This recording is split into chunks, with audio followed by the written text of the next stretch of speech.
ಜೈಲಿನ ಕತ್ತಲ ಕೋಣೆಯಲ್ಲಿ ದಿನನಿತ್ಯ ನೋವು ಅನುಭವಿಸುತ್ತಿರುವ ನಟ ದರ್ಶನ್ ಜಾಮೀನು ಪಡೆಯಲು ಹರಸಾಹಸ ಪಡುತ್ತಿದ್ದಾರೆ. ಇತ್ತ ಹೊರಗಡೆ ಪತ್ನಿ ವಿಜಯಲಕ್ಷ್ಮಿ ಅವರು ಪತಿಯನ್ನ ಹೊರತರಲು ಸಕಲ ಪ್ರಯತ್ನ ಮಾಡುತ್ತಿದ್ದಾರೆ. ಈಗಾಗಲೇ ಸುಪ್ರೀಂ ಕೋರ್ಟ್ಗೆ ಜಾಮೀನು ಅರ್ಜಿ ಸಲ್ಲಿಸಿದ್ದು, ಅರ್ಜಿಯ ವಿಚಾರಣೆ ಮುಂದಿನ ವಾರ ನಡೆಯಲಿದೆ. ಅಷ್ಟರಲ್ಲೇ ವಿಜಯಲಕ್ಷ್ಮಿ ರೇಣುಕಾಸ್ವಾಮಿ ಪತ್ನಿ ಮಗನಿಗಾಗಿ ದೊಡ್ಡ ನಿರ್ಧಾರ ತೆಗೆದುಕೊಂಡಿದ್ದಾರೆ.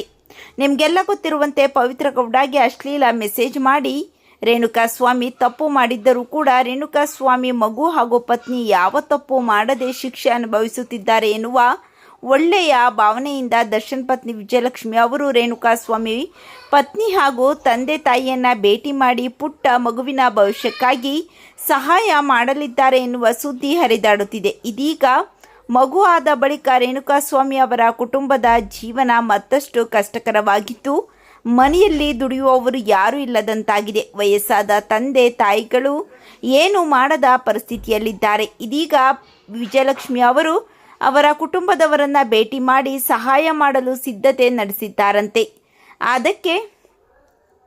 ಆದರೆ ಇದಕ್ಕೆ ಕಾನೂನು ಅಡ್ಡಿ ಉಂಟಾಗಿದ್ದು, ವಿಜಯಲಕ್ಷ್ಮಿ ಅವರು ಏನಾದರೂ ರೇಣುಕಾಸ್ವಾಮಿ ಕುಟುಂಬ ಭೇಟಿ ಮಾಡಿದ್ರೆ ಈ ಕೇಸ್ನಲ್ಲಿ ತೊಂದರೆ ಆಗಬಹುದು ಎನ್ನುವ ಕಾರಣಕ್ಕೆ ಕೋರ್ಟ್ನ ಅನುಮತಿ ಪಡೆದು ಬಳಿಕ ರೇಣುಕಾಸ್ವಾಮಿ ಕುಟುಂಬಕ್ಕೆ ಸಹಾಯವನ್ನ ಮಾಡಲಿದ್ದಾರೆ ಎನ್ನುವ ಸುದ್ದಿ ಸೋಷಿಯಲ್ ಮೀಡಿಯಾದಲ್ಲಿ ಕೇಳಿಬರುತ್ತಿದೆ. ವಿಜಯಲಕ್ಷ್ಮಿ ಅವರ ಈ ನಿರ್ಧಾರ ಕಂಡು ಅನೇಕರು ಮೆಚ್ಚುಗೆ ವ್ಯಕ್ತಪಡಿಸಿದ್ದಾರೆ. ವಿಜಯಲಕ್ಷ್ಮಿ ಅವರ ಈ ನಿರ್ಧಾರದ ಬಗ್ಗೆ ನಿಮ್ಮ ಅನಿಸಿಕೆಗಳನ್ನು ಕಾಮೆಂಟ್ ಮಾಡಿ ತಿಳಿಸಿ.